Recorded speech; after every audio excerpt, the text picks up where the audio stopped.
আলহামদুলিল্লাহ, আমরা সর্বপ্রথম যাই পাত্রী দেখার ব্যাপারে। যখন আমরা পাত্রী দেখতে যাব, কোন সময় যাব?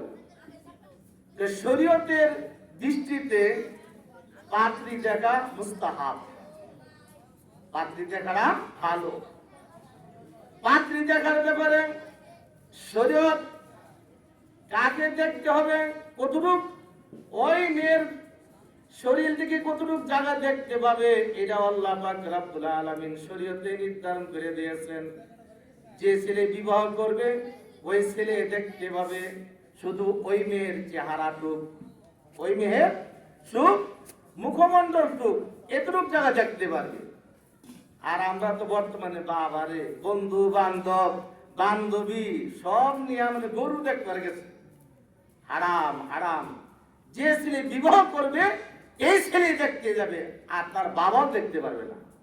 হ্যাঁ, যদি মেয়ের অন্য অন্য অঙ্গ দেখতে হইলে তার খানদান থেকে সাথে একজন মেয়ে নিতে পারবে। সেই মেয়ে ওই মেয়ের হাত পা বা অন্য মাথা এগুলি দেখতে হবে। কিন্তু ছেলের জন্য মাসআলা হলো শুধু ওই মেয়ের চেহারা দেখবে, মুখমণ্ডল দেখবে, এর সে বাকি আর কিছু দেখতে পারবে না। আর অন্য অঙ্গ দেখতে হইলে সাথে মহিলা নিয়ে দেখতে হবে। আর ইসলামের বিধান হলো ছেলে যেরকম মেয়ে দেখা পছন্দ আছে, মেয়েও ছেলে দেওয়ার পছন্দ আছে। এই জন্য ইসলামের বিধান হলো যে ছেলে বিবাহ করবে ওই ছেলে দেয়া ডাইরেক্ট মেয়ে দেখবে, মেয়েও দেখবে, তাকে ছেলেও দেখবে, উভয়ের পছন্দ। ইসলাম অগ্রাধিকার দিয়েছে, অধিকার দিয়েছে, ছেলেকেও দিয়েছে মেয়েকেও দিয়েছে। দেখ আলহামদুলিল্লাহ, মেয়ে দেওয়ার সম্পর্কে কেমন, এই জন্য বন্ধু বান্ধব নিয়া বাবা চাচা নিয়া দেখা যাবে না, শুধু একা দেখতে হবে। তারপর আমরা মেয়ে চয়েস করবো কি কোন মেয়ে। হাদিস শরীফে আসছে 4টা জিনিসের কথা উল্লেখ আছে। 1 নম্বর হলো দিনদারি, 2 নম্বর হলো সৌন্দর্য, 3 নম্বর খানদান, 4 নম্বর হলো সম্পদ।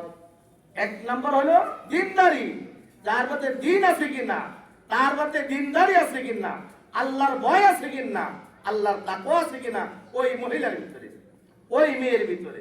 তারপরে সৌন্দর্য, তারপরে বংশ, তারপরে সম্পদ।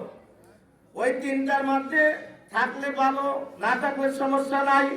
কিন্তু দিনদারি হলো 1 নম্বর। কারণ দিন যদি না থাকলে তার মধ্যে কিছুই নাই। কারণ সম্পদ আজকে কালকে নাই, সৌন্দর্য আজকে আছে কালকে নাও থাকতে পারে। কিন্তু দিনদারি মৃত্যুর আগ পর্যন্ত জরুরি। এই জন্য শরীয়ত ওই মহিলাকে 1 নম্বর দিনদারি অগ্রাধিকার দিয়েছেন, যে দিনদারি থেকে বিবাহ করো। মুরব্বীরা বলে না যে জাতের মেয়ে কালো ভালো, নদীর জল ঘোলাও ভালো। হ্যাঁ, সুন্দর তো হইলে হবে না, হ্যাঁ চেহারা সাদা হইলেই কাব হবে না। এটা 60, 70, 100 বছরের জিন্দিগির সবর সঙ্গী। যদি যার মধ্যে দিনদারি না থাকে, আল্লাহর ভয় না থাকে, তাহলে কিন্তু সমস্যা হয়ে যাবে। এই জন্য দিনদারি দেখিয়া মেয়ে বিবাহ করা এবং দিনদারি ছেলে দেখিয়া বিবাহ দেওয়া। তারপরে আসি আমরা লেনদেনের ব্যাপারে। তারপরে আছি আমরা যেরকম আমাদের দেশে হলুদ দেওয়ার যে চলটা, এটা ইসলামে কতটুকু সম্মতি দেয়।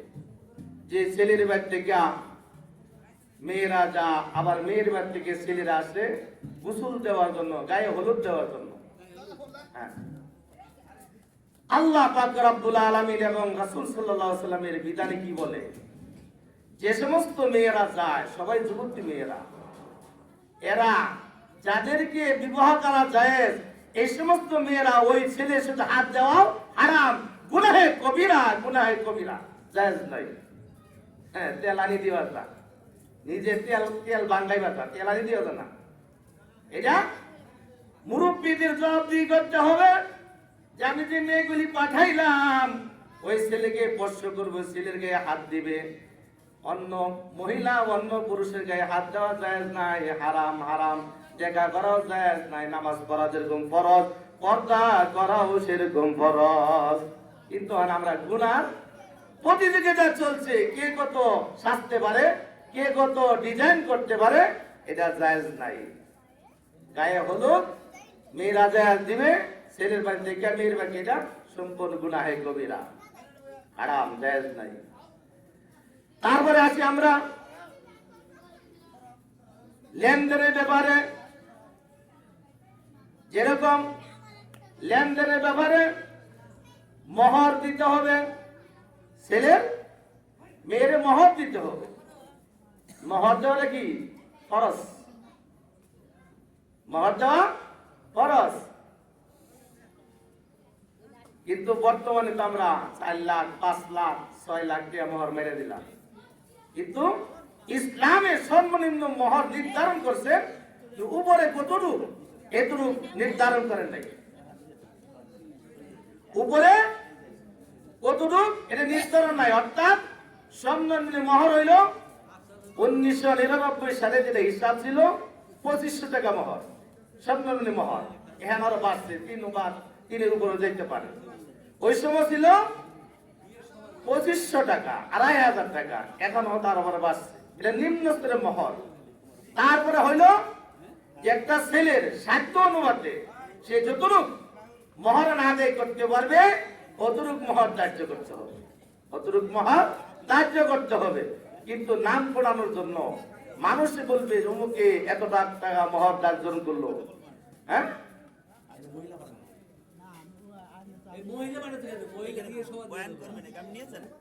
যারা আপনার বাড়িতে আসি মহিলারা কেউ ভিতরে আসবেন না, কেউ কথা বলবেন না। মহিলারা ইশারাতে কাজ করবেন এবং যারা পিছনে তারাও ইশারায় কাজ করবেন। কথা বললে কোরআন হাদিসের বেয়াদবি হবে, গুনাহ হবে। যাক আলহামদুলিল্লাহ, মোহর নির্ধারণ করব যতটুকু ছেলে দেওয়ার জন্য ততটুকু, সাধ্যের বাইরে মোহর না। মনে করে যেটা দিন লাগবে না। আপনি একজনের কাছে ঋণ আনলেন, ঋণ পরিশোধ করা যেরকম জরুরি, বিবির মহারানা পরিশোধ করা এরকম জরুরি, ফরজ, এরকম পরিশোধ করতে হবে। আর পরিশোধ নেওয়ার জন্য না থাকে গুনাহ হবে, পরিশোধ নেওয়ার থাকতে হবে। আর আমরা কি করি, কিছু বাটপার ছেলেও আছে, বাসর করে যায় ছেড়ে বইয়ে থেকে ভিতরে ঢুকে না। কি করব, কোন মেয়ে বিছানা শুয়ে ছেলে ঢুকে না, কিছুক্ষণ করে বলছে যে কি ব্যাপার তুমি তো ভিতরে ঢুকতেছ না, কারণটা কি? বলে যে মোহর দিছি, মোহর পরিশোধ করার ক্ষমতা নাই, আমার ঢুকার ক্ষমতা নাই, যদি মাপ সাপ করে দাও তাহলে ঢুকা যাবে। নতুন মেয়ে যদি প্রথম রাতে এরকম ঘটনা ঘটে, মানুষের কাছে দুর্নাম হবে, ইজ্জত হানি হবে। ঠিক আছে, আসো মাফ করে দিলাম, ভাই ঢুকে দেয়, এইটা মাপ। আর রাস্তাঘাটে ডাকাতে ছিনতাইকারী দইরা আপনার পকেটে যা আছে সবকিছু নিয়ে তার বলে মাফ করছে তো, চুরি দইরা টাকা বই সবকিছু নিল, নেওয়ার পরে কে মাফ করছো, ওই লোকে বলে হ্যাঁ হ্যাঁ ভয়ে বোধে 100 বার মার, 100 বার মাপ। ওই মাপ আর এইভাবে মাপ নেওয়া একই কথা, কোনো পার্থক্য নাই।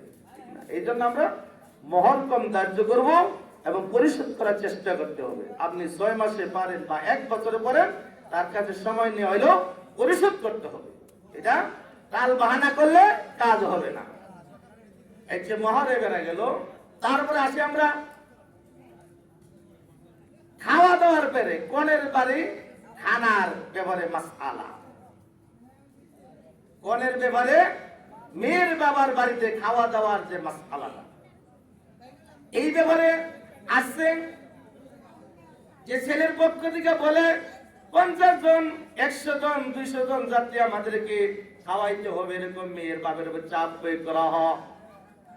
চাপ প্রয়োগ করা হয়, যেটুকু লোক যাবে মেয়ের বাবা বলে একটু কম আছে না, অমুকে রাগ করে তমুকে রাগ করে, এরকম ভাবে চাপ সৃষ্টি করে মেয়ের বাড়িতে খাইতে যা।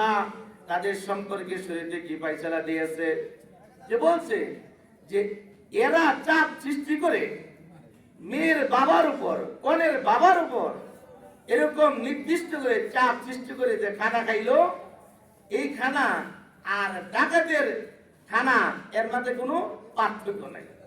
ডাকাতিতে ডাকাতি করে সম্পদ দিল, ওই খাওয়া যে কথা, আর এই জুলুম করে মেয়ের বাড়ি খাওয়াটা একই কথা, কোনো পার্থক্য নাই। আসলে বিবাহের মধ্যে খরচ বহন করবে ছেলে, তিনটা খরচ, দুইটা হইলো অস্থায়ী খরচ আর একটা হইলো চিরস্থায়ী খরচ। দুইটা হইলো অস্থায়ী খরচ আর একটা চিরস্থায়ী খরচ। অস্থায়ী খরচ হইলো একটা হইলো দেড় মোহর, মোহরানা দিতে হবে। আর একটা হইলো কি খাওয়া দাওয়া, যেটা আমরা বৌভাত করি। দেখো ছেলে আসলে পুরান হাদিসে বলে অলিমা, খাওয়া দাওয়ার আয়োজন করবো ছেলে, ছেলের বাড়িতে বৌভাত করবে, অলিমা করবে। এই দুইটা হলো অস্থায়ী। আরেকটা হলো চিরস্থায়ী, অর্থাৎ যেদিন থেকে আপনি তাকে গ্রহণ করিলেন, আপনার স্ত্রী বলে স্বীকার করলেন, ওদিন থেকে মৃত্যু পর্যন্ত সমস্ত খরচ আপনার কান্দায় থাকবে, এই খরচ আপনার বহন করতে হবে। হ্যাঁ, বিবাহ কবুল গ্রহণ করার পর থেকে নিয়ে একবারে মৃত্যু পর্যন্ত তার সমস্ত দায় দায়িত্ব, সমস্ত খরচ বহন করে চিরস্থায়ী খরচ। এটা কি চিরস্থায়ী খরচ। তারপর আমরা বিবাহ করাই না, কি কর বিবাহ করাইতে যাই না, এইটার ব্যাপারে শরীয়তে কি বলছে? আমরা তো ছেলের বাড়ি থেকে 7 জন, মেয়ের বাড়ি থেকে 14 জন যাও খালি। হ্যাঁ, কারা যাবে? কে এদিন আনতে যাবে? বন্ধু বান্ধব, দুলা ভাই, শালা ভাই, গোয়াতো ভাই, খালাতো ভাই। শরীয়তে বিধান কি? মেয়ের কাছে কে যাবে, কে এদিন আনতে যাবে? শরীয়তের বিধান হলো, ইসলামের বিধান হলো, যখন বিয়ে অনুষ্ঠান হবে, বিয়ের অনুষ্ঠানের ব্যাপারেও কিছু আমাদের কি বলত আছে। বলে পঞ্জিকা দেখো কোন তারিখে বিয়ে নাই, কোন মাসে বিয়ে নাই। পঞ্জিকা হলো মানুষদের তরিকা পদ্ধতি, হিন্দুদের পদ্ধতি, এটা কোরআন হাদিসের পদ্ধতি না। কোন দিন, তারিখ, কোন সময়, কোন মাস ও শুভ নয়। প্রতিটা দিন, প্রতিটা মাস, প্রতিটা মুহূর্ত শুভ, কিন্তু তার ভিতরে ভালোর ভিতরে আরো বলা আছে। যেরকম আল্লাহ রাসূল বলছেন বিবাহ শাওয়াল মাসে বা সুন্নত, জুমার দিন মসজিদে বিবাহ সুন্নত। তারপরে এজিদ নেওয়ার ব্যাপারে কেনা যাবে? মেয়ের বাবা যাবে, মেয়ের মামা বা মেয়ের চাচা, এই তিনজনের যে কেউ একজন যে মেয়ের কাছ থেকে এজিদ আনবে। যারা মেয়ের হলো পর্দার জিনিস, আপনি ওই 7 জন যুবক লোক পাড়ায় দিলেন ছেলের পক্ষ থেকে, ওরা যাইয়া মহিলা মাঝে যাবে, এটা শরীয়তে জায়েজ বলে নাই। মেয়ের বাবার এদিন মেয়ের এদিন মেয়ের বাবা যে আনবে, অথবা মামা যে আনবে, অথবা চাচা যে আনবে, এটা নেই। তারপরে আমরা আসি, এই যে আনলো, এই যে আনার পরে আরেকটা রুসুম। কি রুসুম? বিয়ে বরণের শেষ বলে দাঁড়াও দাঁড়াও দাঁড়াও, যারা সালাম নিত জামাতে করে না, যারা সালাম দাও। আরে সালাম কোন সময় দিতে হবে, এর পদ্ধতি কি, সিস্টেম কি? আল্লাহ রাসূল কি পদ্ধতি বলে গেছেন? আসসালামু কাবলাল কালাম, কথা বলার পরে সালাম দিতে হবে। কথা বলার পূর্বে সালাম, আগে সালাম পরে কালাম। ও মুখ তো মুখ সভাপতি সেক্রেটারি কইতে কইতে 50 কথা কওয়ার পরে সালাম আলাইকুম, এটা সালাম না। এটা সালামও হয় নাই, সুন্নত হয় নাই, সব হয় নাই। আসসালামু কাবলাল কালাম, আল্লাহ রাসূলের হাদিস, আগে সালাম তারপরে কালাম। বিবাহ করানোর পরে সালাম দেওয়ার সিস্টেম শরীয়তে নাই। সালাম দেওয়ার পদ্ধতি হলো আল্লাহ রাসূল সাল্লাল্লাহু আলাইহি ওয়াসাল্লাম বসা, এক লোক আসসালামু আলাইকুম, আল্লাহ রাসূল বসো 10 নাকি, আরেক লোক আসসালামু আলাইকুম রাহমাতুল্লাহ, সে বলল 20 বসো, আরেক লোক আসলো আসসালামু আলাইকুম ওয়া রাহমাতুল্লাহি ওয়া বারাকাতুহু, সে বলে 30। হ্যাঁ, এজন্য সালাম হলো একজন মুসলমান আরেকজন মুসলমানের সাক্ষাৎ হলে আসসালামু আলাইকুম এতটুকু বললে চলবে, কিন্তু 10 পাইলেন, ওয়া রাহমাতুল্লাহ 20, ওয়া বারাকাতুহু 30। ঠিক না? তাহলে বিবাহ করার পরে ছেলে দাঁড়ায় সালাম দিতে হবে, এটার মাসালা নাই। ঠিক আছে, এটার মাসালা নাই। এটা হলো গ্রামীণ কথা, সামাজিক কথা, এটা করা ঠিক না, এটা সুন্নতের খিলাফ। ঠিক আছে, তারপর আরেকটা মাসালায় যাই, অস্ত করবো হুজুরা, আমরা খালি ছোট মানুষের কয়েকটা গুনাহের কথা বলতেছে। আরেকটা হইলো যে অনুষ্ঠানে যারা আছে, বিশেষ করে মহিলারা দাওয়াতে যায় না, বর্তমানে মানা বিয়ের দাওয়াতে মহিলারা যা, আরে বাবা রে বাবা, কত বছর সাজা সাইজাদা। ও মা বোনেরা, তোমার সৌন্দর্য, তোমার সাজসজ্জা, তোমার অলঙ্কার বাতি সাইজাবার একমাত্র দেখানোর জন্য মানুষের একটাই, সেইটা হলো তোমার স্বামী। সাইজা বাইরা অন্য কোন পুরুষকে দেখানো যায় নাই, হারাম হারাম। ঠুটলিন পাল্টু করিয়া, ঠুট পালির দিয়া সমস্ত স্বর্ণের অলঙ্কার দিবে। জামাই আইছে অলঙ্কার করে না, বিয়াই বেরিয়ে যাবো, দাওয়াত খাইতে যাবো, দামি শাড়িটা, দামি অলঙ্কার কইরা বাস, বোরকা নাই, পর্দা নাই, শ্রদ্ধা নাই, গেছে। এইটাও শরীয়তে হারাম। আপনি দাওয়াত খাইতে যদি যান, পর্দা করে, হাত পায়ে মোজা পরে, সারা শরীর ঢেকে পর্দা করে দাওয়াত খেতে হবে। এই রঙিন শাড়ি পরে, রঙিন মুখে দেয়া স্বর্ণ অলঙ্কার করে দেওয়া জায়েজ নেই, হারাম। আরেকটা মাসালা হলো যে অনেক সময় দেখা যায় ছেলে এবং মেয়েকে বৌভাতের দিন একটা ছোট্ট করে ঘর বানায় বসায় রাখে, মানে সিনেমারা হল, মানে বরযাত্রীরা আসবে, মানে এই দাওয়াতি মেহমানরা আসবে, আয়সা দেখবে আর তাদের কি উপঢৌকন দিবে। এটা শরীয়তে হারাম হারাম, দেখা জায়েজ নাই, দেখানো জায়েজ নাই, দেখাও জায়েজ নাই। 14 জন ব্যতীত, এটা সময় নেই বলা। তারপরে আরেকটা মাসালা হলো এই যে খাওয়া দাওয়ার সময় ভিডিও করে ছবি ওঠা, হ্যাঁ, বয়ে বয়ে বয়ে বয়ে দেখবো কেটা হাসতা হইলো, কেটা গুস্তুদা হইলো, কেটা কেমনে খাইলো। এইটাও বিনা কারণে, বিনা প্রয়োজনে ছবি ওঠানো হারাম হারাম, গুনাহে কবিরা, জায়েজ নাই। আমরা তো বাবারে ক্যামেরা নিয়ে আয়, বৌভাতের দিন ক্যামেরা নিয়ে নিয়ে ছবি ওঠা। ও বন্ধুরা, যুবক ভাইরা, আল্লাহ রাসূলের হাদিস, বিনা প্রয়োজনে বিনা কারণে ছবি ওঠানো হারাম হারাম, জায়েজ নাই। আল্লাহ তাআলা যে কয়টা বললাম, আল্লাহ তাআলা আমল করার তৌফিক দান করুন। ওয়া মা আলাইনা ইল্লাল বালাগ। আসসালামু আলাইকুম ওয়া রাহমাতুল্লাহি ওয়া বারাকাতুহু।